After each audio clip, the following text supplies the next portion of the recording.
منقبت لکھی، حضرت حسن کا نام لیا، منقبت لکھی، شعروں میں میرے خوشبو اسی خوش ادا کی ہے۔ اور یوں 3 دن کے واسطے گھر چھوڑتا ہے کون، یوں 3 دن کے واسطے گھر چھوڑتا ہے کون، سچ پوچھئے تو بات خلوص و وفا کی ہے،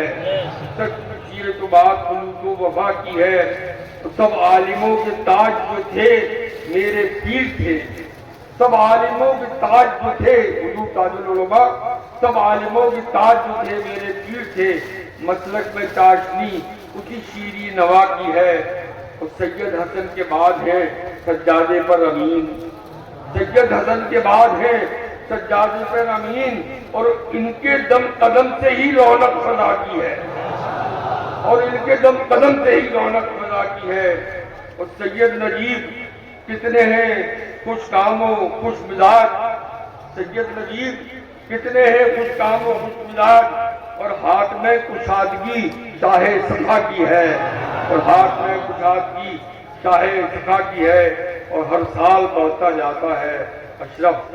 جنون شوق، ہر سال بڑھتا جاتا ہے اشرف جنون شوق، یہ جشن عرس قاسمی رحمت خدا کی ہے۔ اب ایک بات میں اور عرض کروں،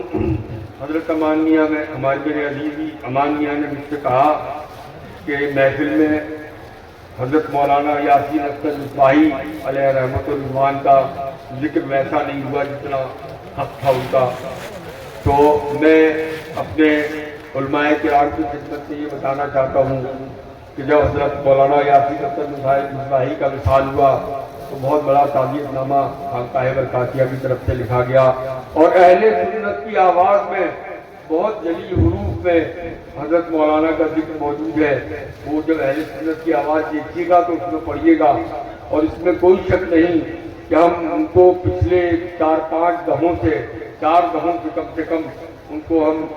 منبر رسول پر دیکھتے چلے آئے ہیں۔ آج وہ ہمارے سامنے نہیں ہے۔ ان کی کتنی خدمات ہیں دین و مسلک کے بارے میں، یہ ہم سے زیادہ ہمارے علماء کرام جانتے ہیں، اور وہ اپنے طریقے سے چیزوں کو لکھا کرتے تھے، اور ان کا طریقہ جو تھا وہ کوئی مسلک اعلیٰ حضرت سے مختلف طریقہ نہیں تھا، بس ان کے کہنے کا انداز مختلف ہوا کرتا تھا، کیونکہ وہ ایک شعر ہے نا کہ شاید کہ تیرے دل میں اتر جائے میری بات، تو کبھی کبھی باتوں کو دل میں اتارنے کے لیے طریقے الگ الگ ایجاد کیے جاتے ہیں، حکایتیں الگ الگ ایجاد کی جاتی ہیں۔ اللہ تعالیٰ ان کی بخشش فرمائے، ان کی قبر انور کو پھولوں سے بھر دے، ان کی بخشش فرمائے، ان کو جنت الفردوس میں اعلیٰ مقام عطا فرمائے، آمین۔ میرے پاس اس وقت ہماری جماعت کے بہت سینئر عالم حضرت مولانا محمد میکائیل ضیائی صاحب کا مجموعہ کلام ہے، یہ نعتیہ دیوان ہے، اور ہم نے حضرت مولانا میکائیل ضیائی کو اپنی شروع جوانی سے بھی پہلے سے کے زمانے سے سنا ہے، اور جب ہم یہ کہیں کہ ہم نے اپنے شروع جوانی کے بہت پہلے سے سنا ہے تو اس کا مطلب کم سے کم 40-50 سال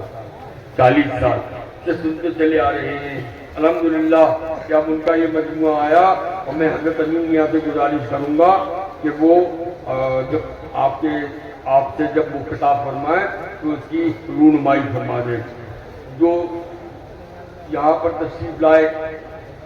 کچھ تو گلشن برکات میں تشریف رکھتے ہیں، اور آپ یقین کیجئے کہ ماہریڑے کے گلی کوچوں میں ان سے زیادہ کی تعداد گھوم نہیں رہی ہے، مجبور ہے، وہ یہاں اندر آ نہیں سکتی،